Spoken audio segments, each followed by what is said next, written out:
Here's a concept that you mentioned the name Grant Cardone. Yeah. Now, I followed Grant Cardone quite a lot, actually.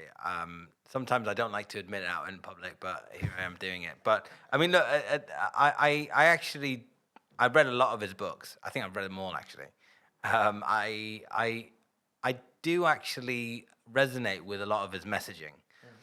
Sometimes even Gary Vee, like sometimes it's very Americanized way of kind of delivering the message, maybe as well, that grinds on me a little bit. But overall, there is a lot of things that I tend to agree with the way that he thinks, and he's all about entrepreneurialism and all about he's a big believer that wealth and money, especially, is your duty. He calls it, right? If you can do it, success is your duty. Exactly. If you can do it, then you absolutely should fulfill your potential and do it. And it's your duty, and you're letting everybody down if you don't do it. I kind of resonate with that, and I kind of feel that because you were creating a business, you couldn't create trade and jobs and wealth for other people through being able to do what you do. So there's lots of stuff.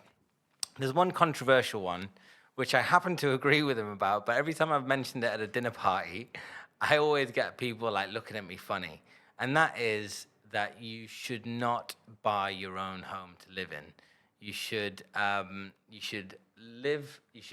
rent where you live and buy where other people can afford to rent. On that particular one, what's your take? Do you agree, disagree? I don't own where I live. Right. I'm renting where I live. Me too. My rent is just significantly okay. But I own multiple houses. So it's not like you don't buy houses. I buy houses that pays me income to pay my rent, pay my living, rather than to own my house. But if he's done correctly, so Grant Cardone now owns a house. But when he first started, that was the concept. So what he meant is, when people think about going into property right now, the first thing they do is buy their own home. And most time, 9 out of 10 people, when you buy your first home, it's almost a struggle to buy the second one. Yeah. And most people sometimes don't even know how to buy the second one. Most people don't ever buy a Most second people one. don't ever buy a second one. Yeah, they buy one at a time. I mean, you bought one in 2005, 2006, right? Yeah, 2006. And you lived in it. I lived in it And that was 13 years, and that was it. So imagine I knew how to buy where I live. Up to the year 2019, I knew how to buy where I live, and that was what I ever did. And we paid the mortgage, yes. The property we bought it at 247 in 2006, and in 2019 was worth £430,000. But if I knew what I know now, what would have stopped me from buying 10 of them? Yeah, exactly. What would have stopped me from buying 10 in 2006? If I bought 10 properties in 2006 in the same street, in the same location, and in 2019, I didn't do nothing to it, and it was worth 430. Okay, now let me tell you one more thing. In 2020, the same property that was worth 430 was now worth £720,000.